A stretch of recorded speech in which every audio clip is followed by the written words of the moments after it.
All right, Buffalo Bills. I think we're both in the same ballpark of where we think their need is. Somewhere in that defensive backfield. You have safety, I have corner. Who do you like for them as a fit, though? Nick Emanwari. Everyone loves this fit. I feel like this is like one of the big universal. Who you talking about? I said this weeks ago. If Cam Chancellor and Kyle Hamilton had a football brother, it would be Nick Emanwari. You're 6'4", 220 plus, ran 4.3, jumped 40 whatever, broad jump 11 whatever, and you got great hot hibachi tape. Yes, that man he's what I call, he's a bully. You know what I mean?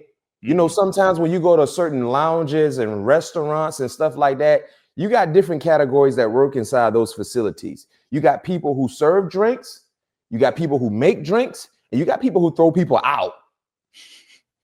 He throws people out.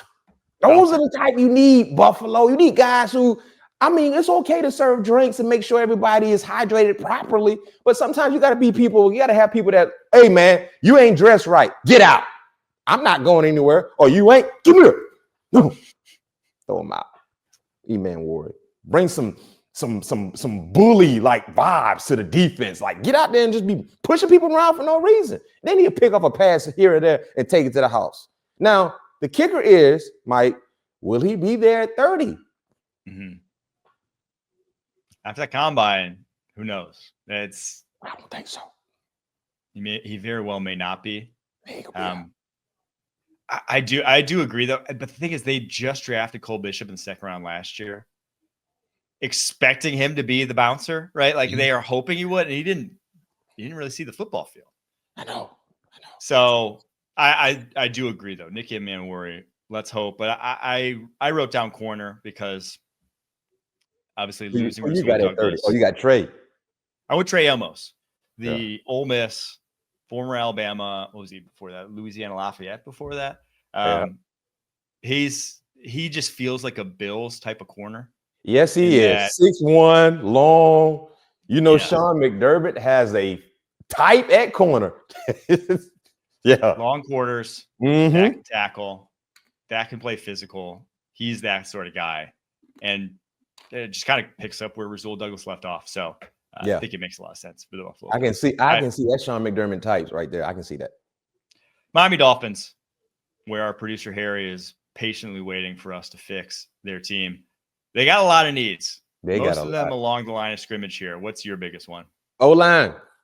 They need to add versatility, need to add depth, talent. I have them taking Josh Simmons. Josh Simmons for me, offensive line wise. I love the versatility that he can provide, especially being healthy. Teron Armstead, he's closer to the end of his career, left tackle. They still need help in the interior as well. So, you can actually play Josh maybe inside right now and then eventually kick him out to the left side whenever Armstead decides to call it quits. So it's almost like getting two players in one right now, especially that's a need for the Miami Dolphins. I'll just say I've seen people mock Tyler Booker to the Dolphins, basically saying, they need a left guard. Liam Eichenberg's there, slotted to start. Obviously, you would like a big upgrade from that. He is not the kind of athlete that's going to thrive in that offense. That is a athletic offensive line. Athleticism is a prerequisite to play along that offensive line for Mike McDaniel. There's a lot of movement. All they do. Yeah. All they do. Yeah. From pulling, from stretch runs, like you better be an athlete. So he's not going to be. I would floor me if he is. Simmons is the type of athlete, though, that would fit in along that offensive line. I went a little different, though. I went defensive tackle. Obviously, ever since losing Christian Wilkins, they took a step back. On the interior last year, you have Zach Sealer, and then it's like Benito Jones is your next best DT. Like they have a big need there. They just need like bodies in there too. So 13, maybe it's a little rich for Derek Harmon, the Oregon defensive tackle. Trade back and get him. It's a good DT class. You might necessarily have to, again, pick one at 13. There will be guys available in the second round that can kind of fit that bill as run defenders, even in the third round. So maybe not necessarily. I love Harmon's game, though. I think 13 is not necessarily too rich for me to draft a guy like that. I think he's an impact sort of player. And people thought, I think Christian Wilkins was in that range. He was either 12, 13, or 14, if I recall correctly. People thought that was a little bit of reach when it happened. Christian went higher than people thought he should have went. Yes. Also. Yes, that was a little bit of back yeah. then, and then what we saw turned out. So I'll go Derek Harmon for them. All right, New York Jets. Hey, I got some good for the Jets. Top 10. Who you got for the Jets? I got them cooking up something. Offensive line, D-line, either direction. Now, if Mason Grimm was available, which I highly doubt, he bet not be at 7, then you go offensive line. But if Mason happens to be available, you pair him up with Quentin Williams and kick everybody in the chest, point blank. But I don't think he's going to be there. But just think about that, Jets fans, just for a quick second.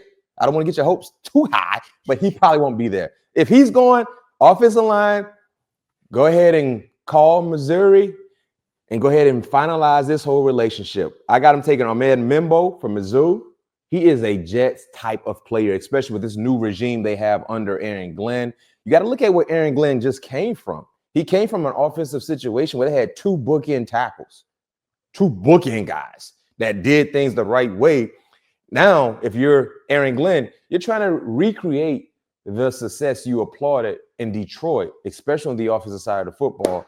And I love everything about Mimbo. He finishes his blocks. He has good feet, good hand placement, plays with the right attitude. And I think he would fit nicely to what they already have on the offensive line in terms of, potential, upside, and just playing the game the right way. I'm right there with you. The 2 guys you mentioned are just no-brainers. If one of those 2 is on the board, you take them. Membu or Mason Graham.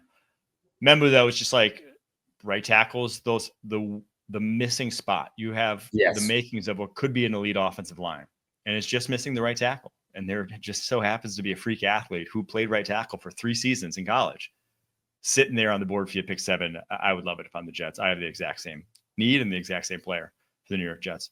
Yep. I just get to the New England Patriots, where I think you could throw a dart at this depth chart and hit probably a need, given just the state of it. Now, they did a great job of kind of addressing them on the defense side of the ball, but I think we both agree anywhere on offense could be the pick here, or should be the pick here for the New England Patriots. Travis Hunter.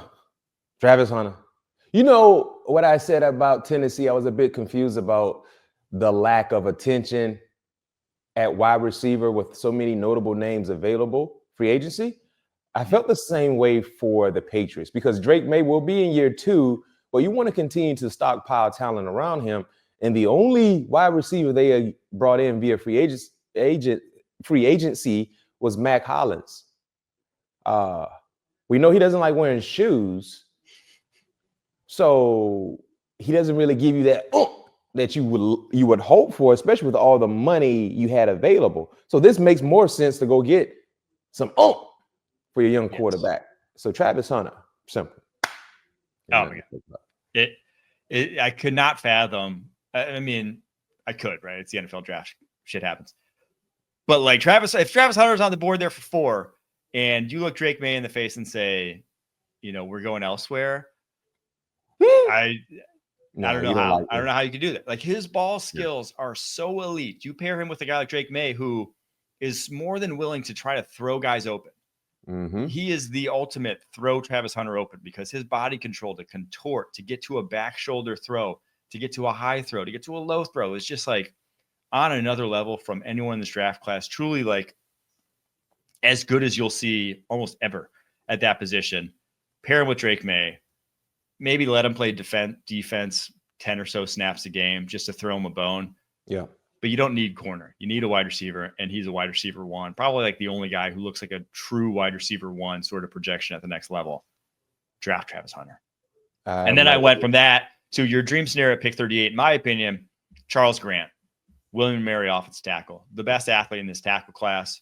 Obviously not a guy you're starting year 1, but like after pick 4, even like the top guys, and Armand Membu, Will Campbell, I'm not sure you're starting them and they're like big, massive upgrades in year 1 at left tackle. So draft a guy who can be in year 2 your left tackle and just get a guy who has high end traits to be the left tackle of the future. That to me is Charles Grant.